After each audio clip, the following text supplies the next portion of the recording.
오늘 하나님께서 우리에게 주신 말씀의 제목은 성전 조감도를 에스겔에게 주신 이유라는 제목으로 함께 말씀을 나누려고 합니다. 에스겔 40장 1절에서 2절 말씀 봉독하도록 하겠습니다. 함께 봉독하겠습니다. 시작. 우리가 사로잡힌 지 25째 해 성이 함락된 후 14째 해 첫째 달 10째 날에 곧 그날에 여호와의 권능이 내게 임하여 나를 데리고 이스라엘 땅으로 가시되 하나님의 이상 중에 나를 데리고 이스라엘 땅에 이르러 나를 매우 높은 산 위에 내려놓으시는데 거기에서 남으로 향하여 성읍 형상 같은 것이 있더라. 아멘. 남유다의 350년의 역사 가운데 요시야 왕 같은 위대한 왕이 있었음에도 불구하고 결국 바벨론에 의해서 BC 586년에 완전히 멸망하게 됩니다. 이때 1차 포로로 끌려간 다니엘과 같은 0.1%의 영재들을 비롯해서 2차 포로로 끌려갔던 사람들은 각종 기술자들과 그리고 제사장 그룹들, 그리고 마지막 3차 포로로 끌려갔던 사람들은 소위 남아있는 사람들 중에 쓸만한 인재들을 모조리 다 바벨론으로 끌고 가게 됩니다. 특히 마지막 3차 침략 때에는 예루살렘 성과 성전이 완전히 불타고 무너지게 되었고 성전 안의 모든 기구들이 바벨론의 느부갓네살의 군대에 의해서 약탈당하고 빼앗기는 치욕을 당하게 됩니다. 이때 바벨론의 느부갓네살의 군대의 말들과 군인들이 성소와 지성소를 두려워하면서 성전의 예법대로 들어가서 약탈해 왔을까요? 그랬을 리가 없죠. 그들은 말을 탄 채로 성전의 곳곳을 밟고 다녔을 것이고 칼로 휘장을 찢고 불태우면서 지성소까지 거침없이 밀고 들어갔을 겁니다. 그럼 여기에서 우리가 한 가지 의문을 가져야 합니다. 성전의 모든 장소가 다 거룩한 곳이죠.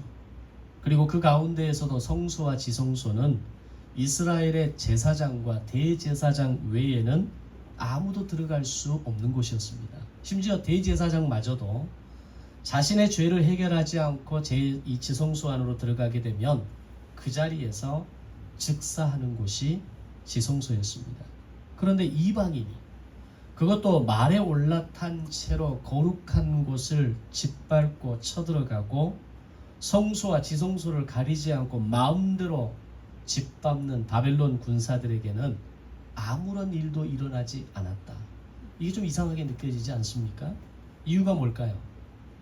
하나님의 영광이 떠나버린 성전, 하나님의 마음이 떠나버린 이스라엘 백성들에게 성전은 더 이상 그 어떤 의미도 그 어떤 능력도 될 수 없었기 때문입니다. 그럼 여기에서 우리가 굉장히 중요한 레슨을 하나 깨닫게 됩니다. 내 안에 그리스도가 거하고 성령이 내주하실 때에는 비록 내가 죄인이고 우리가 연약한 존재임에도 불구하고 우리는 몸된 성전이지만 내 안에 그리스도가 거하지 않고 성령님이 함께 하시지 않으면 그저 나는 죄인된 존재에 불과하다라는 겁니다. 그래서 사탄이 내 마음의 소유권을 주장하고 내 인생을 마음대로 쥐고 흔들지라도 우리는 그것을 방어하고 그것을 대항할 수 있는 힘을 잃어버리게 되는 것입니다. 바로 남유다의 마지막 멸망의 시기가 그랬습니다.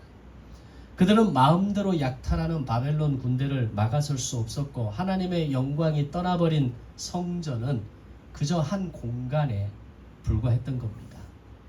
바벨론의 군대가 성전을 짓밟고 성전을 불태우고 성전 안에 거룩한 기명들을 약탈했다는 소식이 이미 1차, 2차 포로로 끌려갔던 사람들에게 들려졌을 때 아마 그들은 하늘이 무너지는 듯한 슬픔을 느꼈을 겁니다. 그래도 성전이 파괴되기 전까지는 그들에게는 한 가닥 희망이 남아 있었습니다. 성전이 남아 있는 한 그들에게는 조국은 존재하는 것이었고 그들이 언젠가 다시 돌아갈 수 있는 힘과 근거가 되었기 때문입니다. 왜냐하면 성전은 하나님 임재의 상징이었고 이스라엘 백성들의 삶과 신앙은 모세 이후로 항상 지난 1500년의 시간 동안 성막과 성전을 중심으로 유지되었기 때문입니다. 그런데 그런 성전이 바벨론의 군대와 말발굽에 의해서 무너지고 완전히 불타버렸다는 소식을 들었을 때 이미 포로로 끌려오는 사람들, 이미 포로로 끌려왔던 사람들에게는 하늘이 무너지는 느낌을 가졌게 했을 것이고, 성전이 불타고 무너지는 현장을 보면서 3차 포로로, 마지막 포로로 끌려왔던 사람들은 눈물과 괴로움으로 가득했을 겁니다. 아마 이후에 남아있는 바벨론 70년의 시간을 보내는 동안 그들은 그 무너진 성전, 그 불타버린 성전을 기억하면서 하루하루가 괴로움이었을 것이고, 그들에게는 아무런 희망과 소망이 남아있지 않은 절망의 시간이었을 거라는 겁니다. 바로 그런 시기에 활동했던 선지자가 에스겔 선지자였습니다. 에스겔 선지자는 포로기 이전, 즉 남유다가 멸망하기 전에는 예레미야와 함께 남유다에 대한 하나님의 심판과 징계를 전하는 일을 했다면, 남유다가 멸망하고 백성들이 포로로 끌려가기 시작했을 때, 즉 2차 포로로 끌려갔던 에스겔은 절망 가운데 빠져있는 남유다 백성들에게, 바벨론 포로로 끌려와서 바벨론에서 강제 노역에 시달리고 있는 포로민들에게 예레미야의 심판의 메시지를 재조명하면서 동시에 자신이 환상 중에 본 것들을 이야기하면서 남유다의 회복과 구원의 소망을 외치는 제사장으로서의 역할을 다하게 됩니다. 더 나아가서 0.1%의 영재로 1차 포로로 끌려왔던 다니엘, 사드락, 메삭, 아벳누고와 같은 사람들을 비롯해서 2차, 3차 포로민들을 교육하고 훈련하는 선지자의 역할까지 감당하게 됩니다. 자, 이제 바벨론으로 끌려가 있던 남유다 백성들은 예루살렘 성의 함락 소식을 들으면서 바벨론 포로 생활이 쉽게 끝나지 않을 것이라는 것을 직감하게 됩니다. 앞에서 말씀드린 것처럼 그래도 성전이 무너지기 전까지는 아직 희망이 남아 있었거든요. 언젠가 우리가 돌아가야 할 성전이 예루살렘에 있고, 우리가 이 바벨론 포로를 끝내기만 하면 예레미야 당시에 거짓 선지자 하나냐가 이야기했던 것처럼 3년만 있으면 너희들이 돌아올 수 있을 것이라고 하는 그 한 가닥 희망이 완전히 다 무너져버리고 거짓 선지자의 예언이 하나도 쓸모없다라는 것을 이제서야 비로소 깨닫게 되었던 겁니다. 따라서 이제는 하나님이 우리를 버리신 것이고 우리가 더 이상 회복할 길이 없다라는 것을 그들은 알게 되었던 겁니다. 그런데 예루살렘 성이 함락되어지고 성전이 불타버렸다는 소식을 들었을 때 이 모든 기대감과 희망이 다 사라져 버렸던 바로 그 당시에 다행스러운 것은 그들에게는 에스겔이 있었다는 겁니다. 에스겔 선지자는 그때부터 본격적으로 예레미야 선지자의 외침들을 재해석하면서 바벨론 포로 70년의 시간이 4가지의 의미가 있음을 가르치게 됩니다. 그 4가지 의미는 징계의 70년, 교육의 70년, 안식의 70년, 제국 수명의 70년이 될 것이다 라는 가르침이었습니다. 즉 바벨론을 통한 남유다의 멸망은 레위기 29장에서 말씀하신 것처럼 남유다의 언약의 파기를 통한 하나님의 징계의 결과라는 것을, 그래서 너희가 70년 동안 이 징계를 받게 될 것이라는 것을 교육하게 됩니다. 또한 이 징계를 통해서 너희들의 잘못을 깨닫게 하시고 다시 돌이키게 하시는 교육의 시간이 70년 동안 진행될 것이라는 것을 가르쳐주고, 그들이 지키지 않았던 안식일, 안식년, 희년으로 인해서 쉬지 못했던 이스라엘 땅이 70년 동안 쉬게 하시는 안식의 의미가 있다는 것을 가르치고, 그들이 포로로 있는 이 70년이 바벨론 제국의 수명을 의미한다라는 것을 에스겔을 통해서 교육받게 되었다라는 겁니다. 사실 이미 이전에 아수르 제국이 상아시아 500년을 주도했던 제국 아니었습니까? 그렇다면 그 아수르를 무너뜨린 바벨론은 얼마나 강했겠습니까? 그러면 최소한 아수르의 제국의 수명에 버금가는 시간 동안 제국은 운영되어야 정상적인 우리가 논리로 설명할 수 있는 것이겠죠. 그런데 바벨론 제국의 수명이 앞으로 70년으로 끝날 것이다 라고 하는 이 예언의 말씀들이 오늘 에스겔을 통해서 선포되었다라고 하는 겁니다. 이런 사실을 에스겔을 통해서 교육받고 깨닫게 되었을 때 비로소 예레미야가 외쳤던 남유다의 멸망과 회복이 어떤 의미가 있었는지를 포로민들은 깨닫기 시작합니다. 에스겔을 통해서 교육이 이루어졌을 때 3대 만에 너희가 다시 고국으로 돌아올 것이라고 외쳤던 그 예레미야 선지자의 외침이 옳았다라는 것을 느끼게 되는 겁니다. 이것을 교육받고 깨닫게 되었을 때부터 바벨론 포로로 끌려왔던 남유다 백성들의 삶의 태도와 자세가 달라지기 시작합니다. 다른 여러 나라에서 끌려온 포로들은 모든 희망을 포기하고 절망과 낙심 가운데 살아가고 있는데 남유다 포로민들은 포로로 끌려왔음에도 불구하고 매우 능동적이고 적극적인 삶을 살아가기 시작하더라는 겁니다. 그 삶의 대표적인 예가 바로 다니엘과 세 친구와 같은 사람들이고 페르시아의 왕후가 되었던 에스더가 그 증거이고 페르시아의 고위직까지 올라갔던 느헤미야와 같은 사람이 바로 그 예가 되는 겁니다. 만약에 그들이 절망과 낙심 가운데에서 이제는 우리의 인생이 끝났다, 우리의 조국은 끝났고 더 이상 우리에게는 희망이 없다라고 살았다면 다니엘과 같은 에스더와 같은 느헤미야와 같은 사람들은 나올 수 없는 겁니다.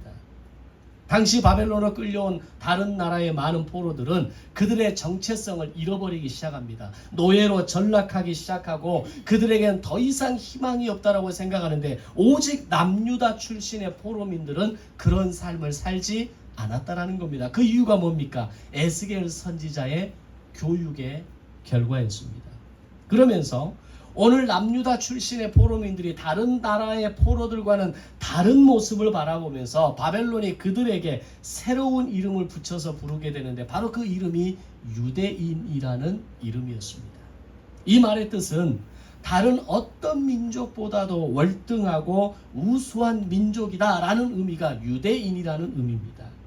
이때부터 유대인이라는 새로운 이름이 만들어졌고 지금까지 그 이름은 유지되고 불려지면서 2000년의 역사를 이어오는 새로운 유대인이라는 이름으로 그들은 불려지게 되는 겁니다.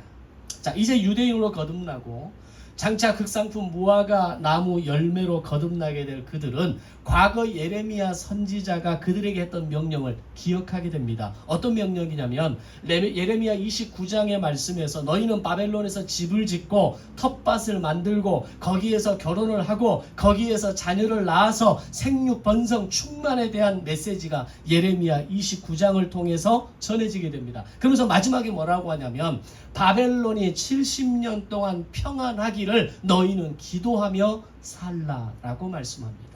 사실 이 말이 얼른 이해가 되지 않죠.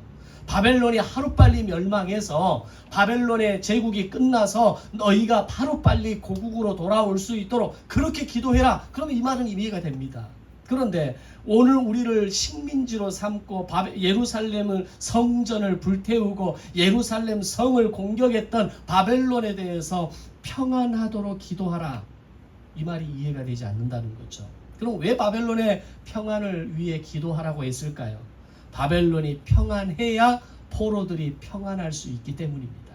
만약에 바벨론 제국이 더 제국을 넓히기 위해서 전쟁을 일으키거나 바벨론에게 나라를 빼앗겼던 민족이 자기들의 나라를 되찾기 위해 전쟁을 일으킬 때 전쟁의 최전선에 세워질 사람들은 누구겠습니까? 당연히 포로민들이죠.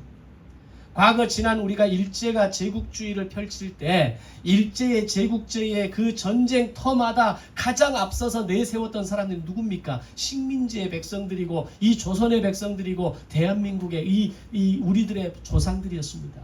수많은 사람들이 그곳에서 목숨을 잃고 전쟁의 최전선에서 무기도 제대로 갖추지 못하고 총알바디로 다 죽어버리지 않았습니까? 바로 바벨론의 평화를 위해서 바벨론이 평안하기를 기도하라고 했던 것은 오늘 너희들이 바벨론이 평안해야 포로민 2, 3세대 자녀들이 생명을 유지할 수 있을 것이고 그들이 바벨론 제국 수명 70년이 끝났을 때에 고국으로 돌아와서 다시 나라를 재건하고 성전을 재건하고 하나님의 세우시고자 했던 제사장 나라를 회복할 수 있는 근거가 되기 때문이었습니다. 하나님은 이렇게 예레미야를 통해서 이미 70년 후에 일어날 모든 일들에 대해서 미리 말씀하셨던 겁니다. 그리고 그 시간을 어떻게 보내야 할지에 대해서도 자세하게 알려주셨던 겁니다. 이런 걸 보면 세계 경영이 하나님의 손에 있다는 것을 어떻게 부정할 수 있겠습니까? 이미 70년 후에 일어날 일을 말씀하시고 바벨론 제국의 수명이 70년 만에 끝날 것이라고 말씀하시고 그러기에 너희들은 지금 현재 이 70년의 시간을 절망과 낙심 가운데 보낼 것이 아니라 오히려 내일을 준비하면서 자손을 준비하면서 힘을 비축하고 장차 너희를 다시 돌아오게 할 하나님의 세계 경영을 믿으라고 말씀하신 겁니다. 수천 년의 시간을 통해서 세계 경영을 인정한다면 100년 인생에 불과한 우리의 인생 경영은 당연히 하나님의 손에 있는 것 아니겠습니까? 아멘. 하나님의 인생 경영, 하나님의 세계 경영은 하나님의 손에 있다라는 겁니다. 그러면 우리가 하나님을 신뢰하지 못할 이유가 없는 거죠. 오늘 내 인생을 하나님의 손에 맡겨드리고 하나님의 인생 경영을 의지하면서 살아가는 믿음의 시간들이 되시기를 주님의 이름으로 축복합니다. 자, 그런데 이런 상황에서 유대인이라는 이름으로 거듭난 이들이 바벨론에 살면서 점점 느끼게 되는 무거운 짐이 하나 있었습니다. 그들이 에스겔을 통해 교육받으면서 예레미야의 외침도 이해했고 바벨론 포로 생활이 70년의 시간이 다 차면 예루살렘으로 돌아갈 수 있다는 것도 알겠는데 그럼에도 불구하고 감당할 수 없는 참을 수 없는 고통은 그들이 예루살렘으로 돌아가도 하나님의 이름을 두려고 택하신 예루살렘 성전이 더 이상 존재하지 않는다는 것이 그들에게는 가장 크고 무거운 짐으로 다가오기 시작하더라는 겁니다. 사실 그들이 예루살렘에 살 때에는 제사장 나라 절기인 안식일, 안식년, 희년을 잘 지키지도 않았고 3대 명절인 6월절, 77절, 초막절도 지키지 않았던 사람입니다. 성전이 있었음에도 불구하고 성전으로 가지 않았던 사람들이 바로 그들입니다. 왜 바벨론 포로 기간이 70년인가 할 때에 그들이 지키지 않았던 안식일, 안식년, 희년, 6월절, 77절, 초막절 이 시간의 합이 70년입니다. 너희들이 그 시간을 지키지 않았기에 오늘 바벨론 제국의 수명을 통해서 너희들이 지키지 않았던 그 절기, 이 시간에 대한 징계를 내가 너희에게 내린다라고 말씀하는 겁니다. 그런데 정작 바벨론에 끌려와서 징계를 받으면서 살다 보니까 그들에게 성전이라는 것이 얼마나 귀한 곳인지 그곳에서 드리는 제사가 그들이 지키지 않았던 절기와 명절이 얼마나 소중한 것이었는지 지금에 와서야 깨닫게 되는 겁니다. 우리가 인생을 살면서도 그런 걸 느끼지 않습니까? 지금 내게 있어서 이렇게 소중한 것이 어느 날 시간이 지나면 진짜 그게 소중한 것이라는 것을 그때 깨닫지 못한 걸 오늘 깨닫는 겁니다. 우리가 지금 공기에 대한 소중함을 잘 모르고 마시지만 공기가 정말 더 우리가 마시기 쉽지 않은 마음대로 물을 마시고 싶지 않은 그런 어떤 상황이 열리게 되면 물이 얼마나 귀한지 공기가 얼마나 귀한지 깨끗한 것이 얼마나 귀한지 느끼지 않습니까? 마찬가지로 오늘 그들이 마음껏 제사할 수 있었고 마음껏 절기를 지킬 수 있었던 그때에 몰랐던 것들이 성전이 무너지고 제사를 드릴 수 없고 절기와 명절을 지킬 수 없었던 바벨론 제국 수명 이 70년의 시간에 속하고 보니까 그 시간이 얼마나 귀한지 얼마나 소중한 시간이었는지를 깨닫기 시작했던 겁니다. 날마다 인간의 한계를 넘어서는 바벨론의 쉼 없는 강제 노역 앞에서 그들이 어떻게 제사를 드릴 수 있었고 절기를 지킬 수 있었겠습니까? 드릴 재물도 없었을 것이고 드릴 시간도 드릴 힘도 없는 환경에서 그들이 할 수 있는 것은 아무것도 없었다라는 겁니다. 그런데 포로가 되고 강제 노역에 시달리면서 보니까 이제야 제사장 나라의 5대 제사와 3대 절기와 3대 명절이 하나님께서 우리에게 주신 선물이었다라는 것을 깨닫기 시작합니다. 그리고 성전의 안식일마다 가서 제사 드리고 하나님께 용서를 받으며 사는 삶이 얼마나 복된 삶이었는가를 그때서야 깨닫기 시작합니다. 생각해 보십시오. 노예들에게 있어서, 포로로 끌려온 식민지 백성들에게 있어서 6일 일하고 하루 쉬는 날을 줬겠습니까? 7일을 꼬박 쉬지 못하고 일하고 또 그렇게 다음 일주일도 쉬지 않고 일을 해보니까 6일간 성실하게 일하고 7일째의 안식일을 지켰던 예루살렘에서의 그때 그 시간이 사무치게 그리웠던 겁니다. 예루살렘에 있을 때에는 원하면 언제든지 갈 수 있었던 성전이었습니다. 근데 지금은 가고 싶어도 갈 수 없고, 만일 고국으로 돌아간다 해도 이미 성전은 불타 없어져 버렸기에 그들에게 있어서 성전은 사무친 그리움이 되는 겁니다.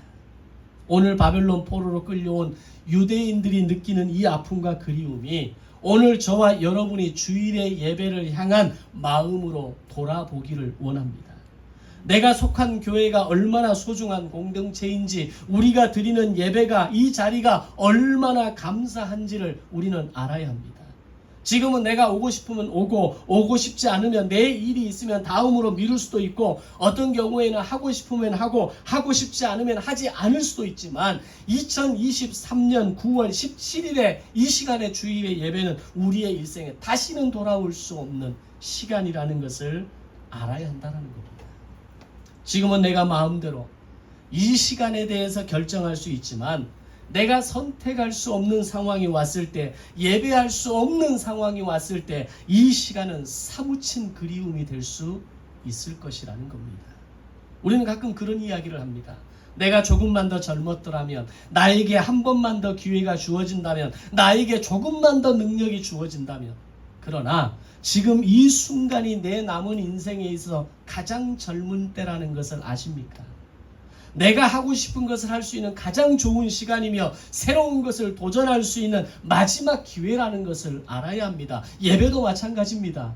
오늘 지금 내가 20대에 드리는 이 예배가 30대, 40대, 50대, 60대에 드리는 이 예배와 이 시간과 이 장소가 나의 인생의 오늘이 마지막이 될 수 있다는 겁니다. 이 사실을 남유다의 포로민들은 언제 깨닫습니까? 모든 것이 주변에 깔렸을 때 이해한 것이 아니라, 모든 것이 빼앗겨버리고, 모든 것이 불타버리고, 모든 것이 사라져버렸을 때, 그때에서야 하나님을 제사하고 절기를 지키고 7일째 안식하고 7년째에 50년째에 땅을 안식하며 쉬는 그 시간이 복이었구나. 그 시간이 하나님이 우리에게 주시는 복의 통로였구나. 더 땅을 기경하고 땅을 풍성하게 기름지게 만들어서 더 많은 수확을 만들어내는 방법이었구나라는 것을 그때에서야 깨닫게 되었던 겁니다. 그렇게 우리의 삶을 돌아보고, 우리의 예배를 돌아보고, 우리의 인생을 돌아본다면, 우리의 시간을 돌아보는 우리의 자세, 살아가는 삶의 태도와 자세는 달라지게 될 것입니다. 왜 젊은이들이 시간을 함부로 허비합니까? 왜 좀 더 젊은 사람들이 더 열심히 살지 못합니까? 이 시간이 나에게는 많이 남았을 거라고 착각하기 때문입니다. 이 젊음의 때가 나에게는 아직도 저 사람보다는 50대, 60대의 사람들보다는 나에게 더 많은 기회가 남아있다라고 착각하기 때문에, 더 많은 시간이 남아있다라고 착각하기 때문에 하루하루를 때로는 허비하고 살아가는 겁니다. 그러나 우리 세상 말로 오는 순서는 있지만 가는 순서는 없다고 이야기하지 않습니까? 이 땅의 삶은 순서대로 왔지만 가는 인생은 언제일지 아무도 모르는 겁니다. 그렇다면 오늘 남유다 포로민들이 자신의 이 시간을 돌아보면서, 오늘 우리가 그때 하나님을 제사하고 예배하고 절기를 지키고 안식년과 희년을 지켰던 그 시간이 얼마나 소중한 시간이었는가를 이 뼈저린 시간을 통해서 깨닫기 전에 우리가 깨어나고 우리의 생각이 바뀌어지고 우리의 삶의 태도와 자세가 바뀌어지므로 능동적이고 적극적이고 감사하는 인생으로 살아가시기를 주님의 이름으로 축복합니다. 아멘. 이렇게 바벨론 포로가 된 남유다 백성들이 성전을 그리워하기 시작할 때, 하나님께서는 바벨론 2차 포로로 끌려왔던 에스겔을 기준으로 25년째 그리고 예루살렘 성이 함락되고 남유다가 멸망한 지 14년째 되던 해에 에스겔 선지자를 통해 드디어 예루살렘 성전 조감도를 보여주시게 됩니다. 오늘 본문의 내용입니다. 왜 하나님께서 바로 성전 조감도를 보여주시지 않았는가를 우리는 이해해야 됩니다. 에스겔이 포로로 끌려온 지 25년째, 예루살렘 성전이 완전히 멸망한 지 14년이 지나고 나서야 성전 조감도를 보여주신 이유가 뭡니까? 성전이 우리에게 필요한 이유를 그들이 뼈저리게 느낄 때까지 기다리신 겁니다. 우리가 준비가 안 된 어린아이가 결혼할 수 없는 이유가 뭡니까? 법적으로는 미성년자가 결혼할 수 있죠. 법적으로는 어느 정도 나이가 되면 결혼할 수 있고 가정을 꾸릴 수 있습니다. 그럼에도 불구하고 그때 쉽게 가정을 꾸리도록 결혼하도록 허락하지 않은 이유가 뭡니까? 오늘 이 배우자가, 이 상대 이성이 왜 나에게 필요한지를 인지하지 못하면 아무리 멋지고 아무리 잘생기고 아무리 아름답고 능력 많은 배우자를 붙여놔도 필요가 없는 겁니다. 그런데 어느 날 나에게 배우자가 필요한 것을 알고 나에게 돕는 배필이 필요한 것을 알고 내가 누군가를 돕는 사람이 되어야 하는가를 알게 될 때 결혼은 필요하게 되는 겁니다. 마찬가지로 하나님께서 성전에 대한, 성전 재건에 대한 꿈을 왜 25년째가 됐을 때, 왜 14년째가 되어졌을 때 에스겔을 통해 보여주셨는가? 성전이 정말 우리에게 필요하구나. 성전에서 드렸던 제사가 오늘 우리에게 정말 필요하구나. 절기와 명절과 안식년과 희년이 우리에게는 반드시 필요한 시간이었구나 라는 것을 깨닫는 시간까지 25년이 걸렸고 14년이 걸렸던 겁니다. 하나님께서 에스겔을 통해서 성전 조감도를 보여주셨다는 것은 그들이 하나님의 말씀을 듣고 깨달으면서 성전이 얼마나 소중한 곳인가, 필요한 곳인가를 깨달았을 때에 예루살렘 성전 재건을 가능하게 하는 약속을 주셨던 겁니다. 예레미야를 통한 바벨론 70년의 네 가지 의미 기억하십니까? 징계의 70년, 교육의 70년, 안식의 70년, 바벨론 제국 수명의 70년인데 바로 그 징계, 하나님께서 징계를 내릴 때 이 징계의 이 내용 가운데 가장 큰 징계가 바로 성전에 대한 그리움이었습니다. 성전에 대한 그리움. 지금은 교회 안에서 그런 교회법을 잘 사용하지 않습니다. 성도가 어떤 교회 직분자가 심각한 죄를 지었을 때 교회가 내릴 수 있는 몇 가지 치리가 있어요. 벌이 있습니다. 그 벌 중에 하나가 뭐냐면 첫 번째가 성찬에 참여할 수 없는 벌을 내립니다.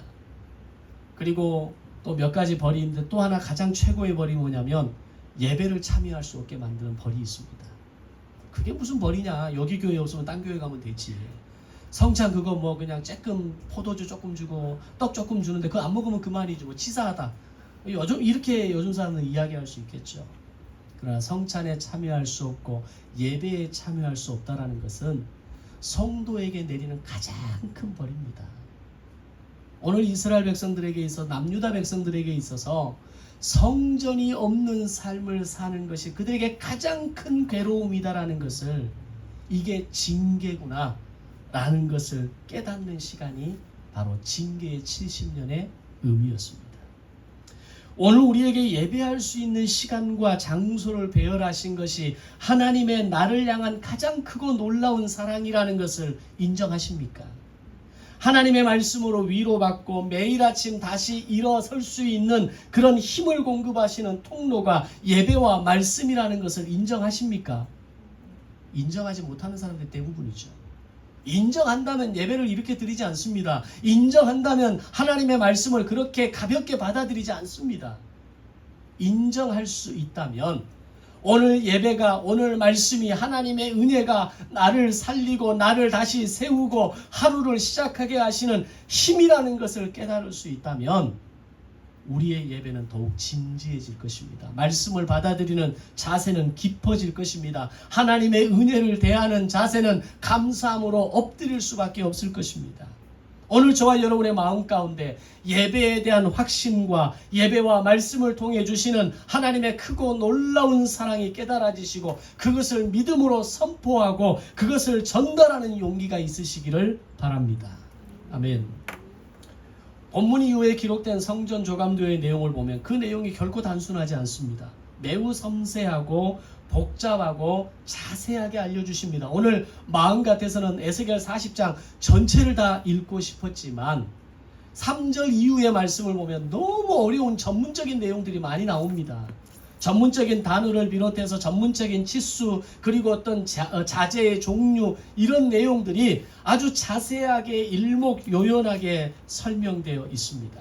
그렇다면 이렇게 복잡하고 자세하게 성전 조감도를 다른 사람이 아닌 에스겔에게 주신 이유가 뭐냐라는 겁니다. 지난 수요일을 통해서는 제가 한 가지 이유는 말씀드렸습니다. 저는 두 가지 이유가 있다라고 생각해 봤습니다. 첫 번째는 에스겔은 성전과 성전 모든 기구와 기명들에 대해서 완벽하게 지식에 능통한 제사장이며 선지자였다라는 겁니다. 에스겔 선지자는 환상으로 보여주신 성전에 대한 모든 내용을 환상에서 깨어났을 때 상세하게 기록할 수 있을 정도로 성전에 대한 완벽한 이해가 있었다라는 겁니다. 생각해 보세요. 하나님께서 에스겔을 데리고 남유다로 데려가셔서 높은 산에 올라가서 내려다보게 하시면서 하나하나 설명하십니다. 그때 에스겔이 하나님 잠깐만요. 제가 노트에 좀 기록 좀 하겠습니다. 제가 녹음 좀 하겠습니다. 제가 좀 뭔가 좀 얼른 이것을 기록해서 제가 좀 남겨야 되겠습니다. 이렇게 했을까요? 하나님은 그냥 보여주시고 설명하시고 에스겔은 들었습니다. 그런데 환상에서 깨어났을 때에 그가 하나님으로부터 들었던 성전 조감도에 대한 모든 내용을 상세하게 기록하고 이후에 이 성전 조감도에 대해서 사람들에게 설명할 수 있었던 이유가 뭐냐라는 겁니다. 만약 그에게 성전에 대한 연구와 지식이 이전에 갖추어 있지 않았다면 환상을 통해 보여주실 때 그게 뭘 의미하는지 이해라도 할 수 있었겠습니까? 하나님 잠깐만요. 이게 도대체 생각이 안 납니다. 이게 지금 뭘 말하는 거였죠? 라고 수시로 하나님께 재차 물었을 겁니다. 그런데 그는 환상에서 깨어났을 때 하나님께서 그에게 불러주신 대로 보여주신 대로 그대로 옮겨 적을 수 있었다라고 하는 것은 성전에 대한 완벽한 이해, 성전에 대한 사전 연구와 지식이 에스겔에게 기본적으로 깔려 있었던 겁니다. 에스겔은 이미 성전에 대한 충분한 실력이 있었고 하나님이 말씀해 주시는 그것만으로도 뭘 말씀하시는 건지 그거요 라고 깨닫고 이해할 수 있었고 그대로 기록할 수 있는 능력이 있었다는 겁니다. 바로 그런 실력과 능력이 하나님이 에스겔을 사용하신 이유였습니다. 하나님께서 에스겔 선지자를 통해 성전 조감도를 주신 두 번째 이유가 있습니다. 에스겔 선지자의 가문은 선조 때부터 철저하게 제사장 집안이었습니다. 그랬기에 그는 누구보다도 제사장에 대한 규례와 전통, 성전과 성전 기구에 대한 지식에 능통했을 겁니다. 그리고 에스겔 선지자는 어렸을 때부터 뼛속까지 스며들도록 제사장 나라 제도에 대해서 교육받았을 것이고 장차 제사장으로 세워져서 내가 어떤 쓰임을 받게 될 것인가를 내가 그렇게 쓰임 받고자 하는 소망이 그에게 있었을 거라는 겁니다. 그런데 남유다가 바벨론에 하루아침에 멸망해버립니다. 물론 3차에 걸쳐서 상당히 긴 시간을 통해서 침략당하고 포로로 끌려가고 또 침략당하고 포로로 끌려가고 또 침략당하고 포로로 끌려가는 긴 시간이 있었지만 어쨌든 남유다가 바벨론에게 멸망해버린 겁니다. 자신은 이미 2차 포로로 끌려와 버렸고 수많은 사람들이 바벨론으로 끌려왔지만 그들이 제사와 절기를 지킬 수 있는, 다시 말하면 제사장의 업무를 감당할 수 있는 현장이 사라져버린 겁니다. 자신이 그렇게 준비하고 자신이 그렇게 사모했던 제사장의 직무와 역할이 다 사라져 버렸을 때에 이 모든 것이 무용지물이 되어버렸을 때 에스겔의 마음은 어땠을까요? 상심이 컸을 겁니다. 내가 제사장인데, 내가 우리 집안 대대로 우리 선조 때부터 제사장 가문을 지켜오면서 그렇게 절기를 지키고 제사장의 역할을 다하면서 하나님께 제사를 드리는 일들로 백성들을 돕고 섬기고 성소와 지성소를 관리하고 그렇게 했던 제사장 가문인데 내가 더 이상 그 일들을 할 수 없다는 사실 앞에 절망하지 않았을까요? 그런 에스겔의 마음속에서는 아마도 날마다 하나님의 전에 나아가 거룩한 제사를 드리는 장면을 그려왔을 겁니다. 그런 그의 간절한 사모함과 기대감이 어떻게 나타납니까? 비록 내가 제사장의 업무를 감당할 수는 없지만 포로로 끌려온 백성들을 가르치고 교육하는 시간을 가졌다는 겁니다. 에스겔은 시간이 남아 돌아서 그랬겠습니까? 체력이 남달리 좋아서 바벨론의 포로의 그 노역을, 강제 노역을 감당하지만 내가 체력이 너무 좋아서, 내가 아직도 힘이 남아 돌아서 내가 당신들을 가르칩니다라고 했겠습니까? 똑같은 노역에 시달렸을 것이고 날마다 쉼없이 진행되는 그 강제 노역 앞에서 온몸은 녹초가 되었을 겁니다. 근데 에스겔 선지자가 끝까지 놓치지 않은 게 뭡니까? 1차 포로로 끌려왔던 0.1%의 영혼들을 비롯해서 2차, 3차 포로로 끌려왔던 약 5만 명의 백성들에게, 남유다 포로민들에게 하나님의 나라를, 제사장 나라를 꿈꾸고 다시 조국으로 돌아가기를 소망했던 그들을 향해서 그발강가에 앉아 그들을 가르치고 지도자들을 세우고 사람들을, 리더들을 세우는 일들을 계속했다는 겁니다.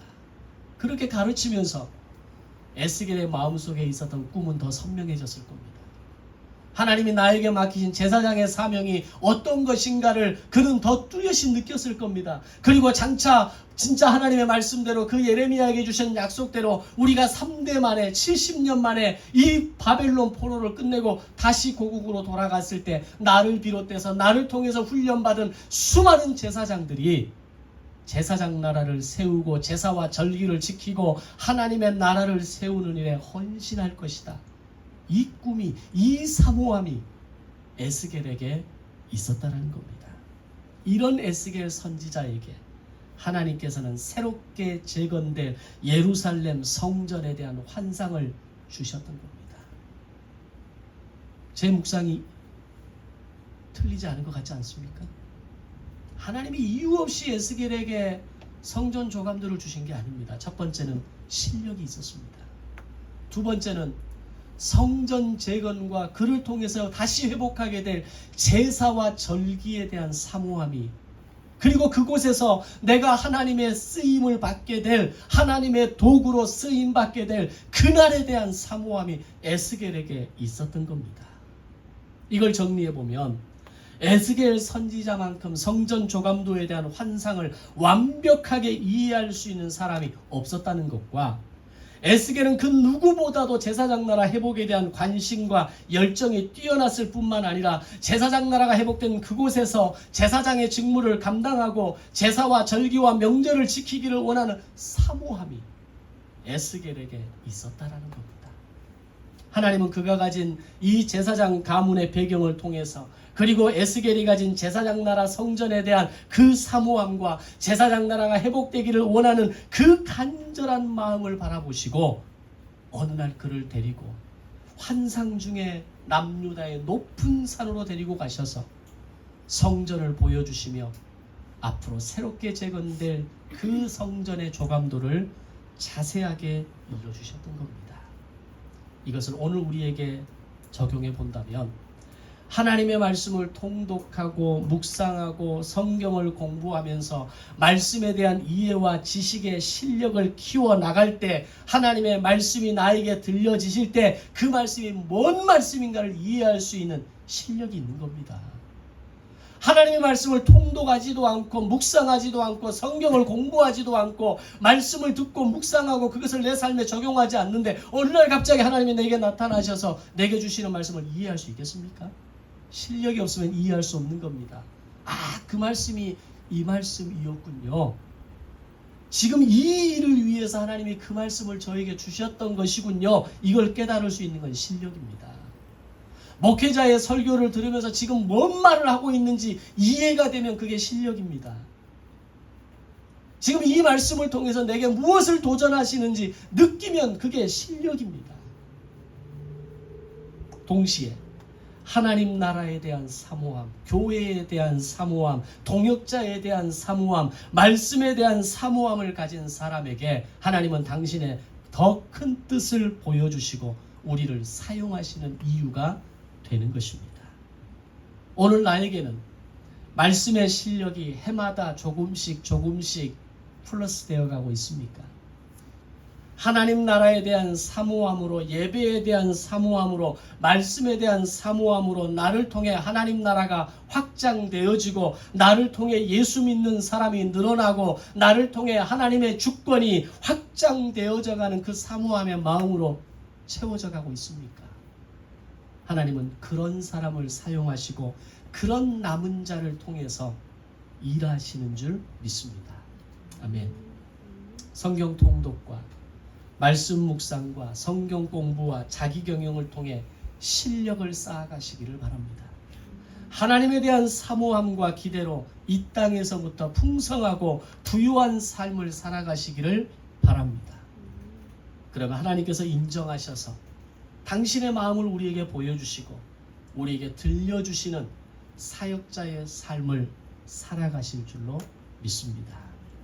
함께 우리 말씀을 기억하시면서 그 말씀이 오늘 나에게 도전이 되고, 그 말씀이 나에게 실력이 되고, 하나님을 향한 사모함으로 풍성한 인생이 되게 하여 주옵소서. 오늘 인생은 점점 어려워지고 우리의 삶의 환경은 더 고달퍼지고 외로워지지만, 그러나 주님이 일하십니다. 주님이 나를 통해 일하시기를 원하시고, 주님이 나를 통해 당신의 마음을 드러내 보이시기를 원하십니다. 오늘 이 시대에 에스겔과 같은 한 사람이 되게 하시고 에스겔을 사용하셨던 그 이유가 오늘 나에게 있게 하여 주옵소서. 함께 기도하며 나아가겠습니다.